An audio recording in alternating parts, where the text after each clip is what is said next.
Hello from the American Foreign Policy Council. Today we're going to have a conversation about Russia and Ukraine. My name is Manisha Singh and I sit on the board of AFPC. I'm also a former Assistant Secretary of State, and I'm very pleased to be joined today by the President of AFPC, Mr. Herman Pirchner. Happy to be with you, Manisha. Now, Herman has extensive experience in Russia and Ukraine. He's taken almost 100 trips to the region. And in fact, he returned recently from a 10-day trip to Ukraine where he spoke to people on the ground, not just about the political situation, but how this Russian invasion has actually affected their daily lives. Now, Herman, maybe we can start by talking about your background in Russia and Ukraine. What was the relationship between Russia and Ukraine like in the post-Soviet, post-Cold War era? Well, the Soviet Union collapsed in 1991, and Ukraine, like other constituent parts of the Soviet Union, held a referendum that was internationally monitored and universally regarded as a good and free election.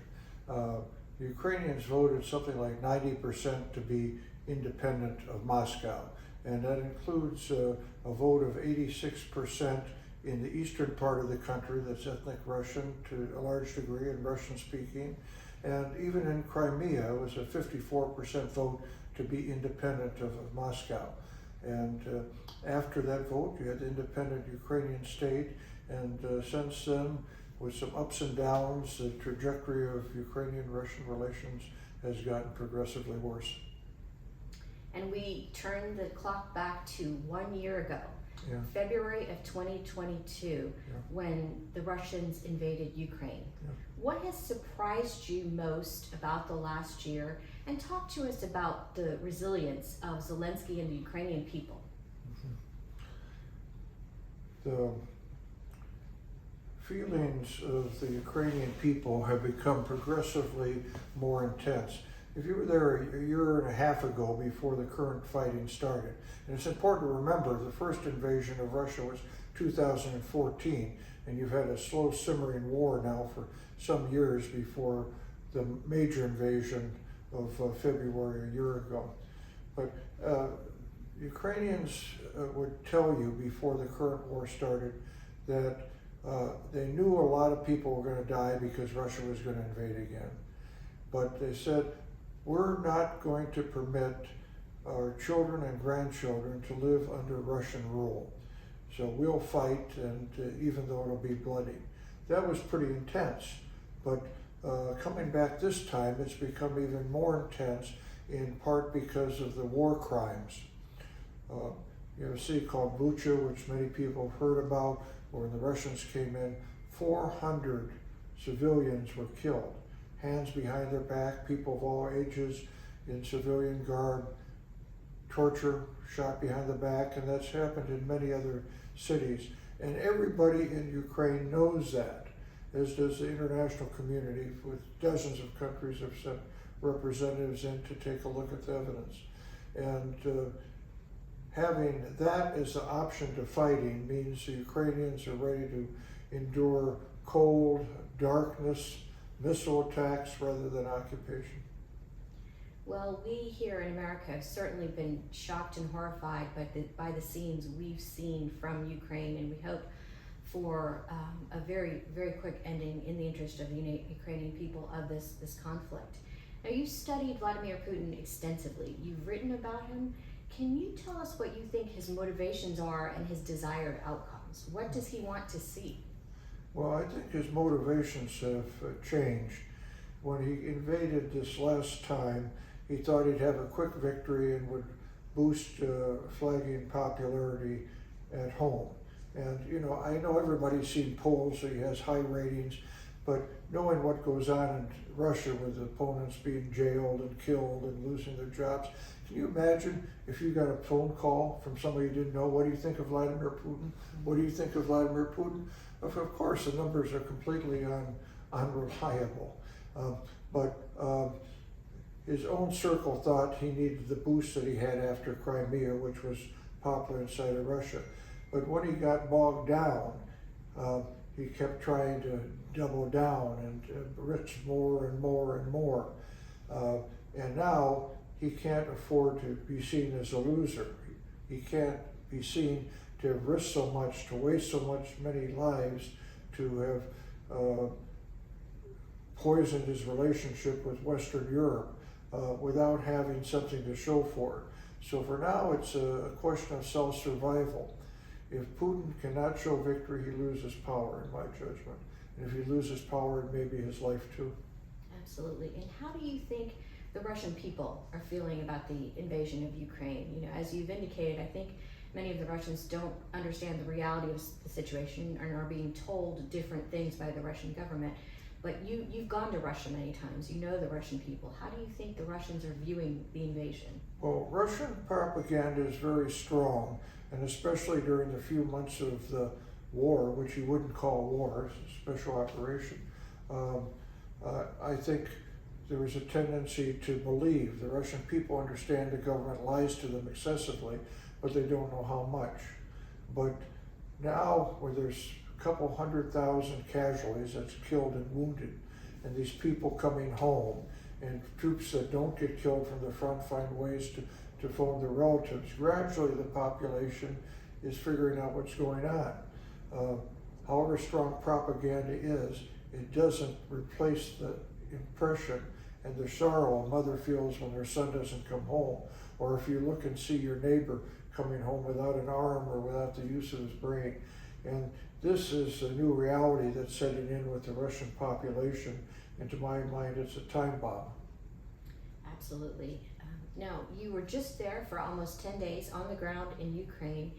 It's not even easy to get there right now. Can you tell us a little bit about the journey? How Yes. did you get there? Well, part of our trip was coming in through Poland and going out through Moldova. From Warsaw, where we talked to officials, you take a long train ride. It's 4 hours, or 2 hours to the border, 4 hours to change the wheels on the train, which may seem pretty strange, but the tracks are a different gauge in Russia than they are in Western Europe. So they literally have to take the wheels off the train you're traveling in and put new wheels on. So we went by train then into Kiev, from Kiev by train to Odessa because we wanted to be in more than one city. And we came out through Moldova. And I think it was important that we were in Moldova and Poland as well as Ukraine because it let us talk to governments on the border. What are they seeing? What about the refugees? In Moldova and Poland, we were told 90% of the refugees, women and children. And my first thought was to contrast that with what we know from Russia, where you had almost 1 million people leaving Russia since this invasion. They're draft age men and they're people that are in political difficulty. It shows the difference in the population's attitude towards the war. Young Ukrainians are fighting, young Russians flee or are going grudgingly to the border. Well, that was quite the journey, and we're so glad to have you back safely and to have your insights. Now, you mentioned countries in the region. Should other countries be concerned about Vladimir Putin's next moves? Do you think that he has plans to invade other post-Soviet states? He certainly has the people on his border, the countries on his border scared. I think everybody knows now that Finland and Sweden have petitioned to join NATO, and all but 2 of the NATO countries have already signed off on that. It has to be unanimous agreement. Why Finland and why Sweden? Well, because for some years, Russia has been making noises that they should take part of the Finnish and Swedish territories. Now, these countries kind of blew it off as hot air until the Russian invasion of Ukraine and the war crimes, and suddenly they had to take it seriously, and they understood to defend themselves they needed to join NATO. Finland right now is fortifying its border. They're scared enough. And if you talk to people in Poland or Moldova, are they worried? Yes, they're worried because in recent weeks, senior officials or senior figures tied to Putin have talked that Poland and Moldova should be next. So Russian imperialism has a history of a couple 100 years, and it's been revived, and they're big aspirations, and people nearby are scared. Well, you raise an excellent point about NATO, and I do think it's interesting that Finland and Sweden now are very seriously pushing for NATO membership. Yeah. Do you think that the potential admission of Finland and Sweden, Putin's current actions, will make the Europeans take their contributions to NATO more seriously? Will Western European nations now think we have to fortify NATO because we need it? I think the countries of NATO will be increasing their defense budgets, and in some cases by a lot, and that goes along with attitudes changing. Even in Germany, which was probably the most sympathetic to Russia, you've had a big shift in polls. 2 years ago, the Russian equivalent to Gallup would say by 2-1, Germans did not think that Russia was a threat. Now 72% of the German population sees Russia as a threat to peace. And this is both by taking a harder look at available intelligence, but also by looking at Russian actions that everybody can see. So it's changing, and however grudgingly they're admitting that the Trump administration was right about spending more money on NATO and on their own defense. Well, that also may be why the Germans were so able to rely on Russia as their single source of energy. And of course, I'm talking about the Nord Stream pipeline. Yeah. Do you think now that the Germans and other countries understand why it's a huge danger, as the United States government, when I was in it, told them? I think no European country will be as dependent upon Russian gas in the next years as they have been. That's a big loss for Russia, and with the lessening of economic dependence on Russia will go the loss of political clout in Western Europe. So Putin has lost a lot through his actions, and not just economically and militarily because of NATO, but he's alienated much of his elite that likes to vacation in Western Europe, not in China. They don't like to stay in Russia, even though there's still 11 time zones. They worked very hard to steal all that money, which they did with Putin's help. And last year they've lost a lot of it, and they don't like him, and they don't like what's happened to their lifestyle. So certainly Putin has alienated a lot of people. However, there are some countries which are still in Russia's corner, namely China. And we've seen that President Xi and the Chinese government have floated a peace agreement, which I think everyone looked at with great skepticism. Because the Ukrainians thought, well, why would the Chinese dictate any sort of an agreement that would be in our interest? Can you talk to us a little bit about the China-Russia relationship and how it's going to impact Ukraine? Yes. Well, the China-Russia relationship is on surface as good and as close as it ever has been, at least for a long time. In the early days of communism in China, they had a close relationship. But the Chinese are highly pragmatic, and how closely do they want to be tied to a Russia that's going to lose the war, especially if it means alienating their economic cooperation with Western Europe? And what happens if Russia not only loses in Ukraine, but begins to become unstable at home? Will China decide they want to regain territory they lost to Russia in 1858 and 1860? The whole Russian Far East and Eastern Siberia used to be China. They haven't forgotten. So I think China's maybe hedging its bets a bit now, waiting to see which way it goes, and they may continue to solidify their relationship with Russia and up the ante by supplying guns. But I don't consider it entirely impossible that if things go badly for Russia, they simply decide to grab land. We raise an interesting point about a potential border dispute between Russia and China. That could certainly up the stakes in the region. They've always had that border dispute. Right now they have a treaty that has settled it, but there have been treaties before, and when there have been an opportunity, both on the Russian side or the Chinese side to grab, they've grabbed. Now, President Biden also recently visited the region. Can you give us your impression of how the Ukrainians received his visit and what more the Biden administration could be doing to show support? I think it lifted the morale of Ukrainians. It's absolutely not totally safe to travel into Ukraine, especially for a president of the United States. He did that. There was some risk and it was appreciated.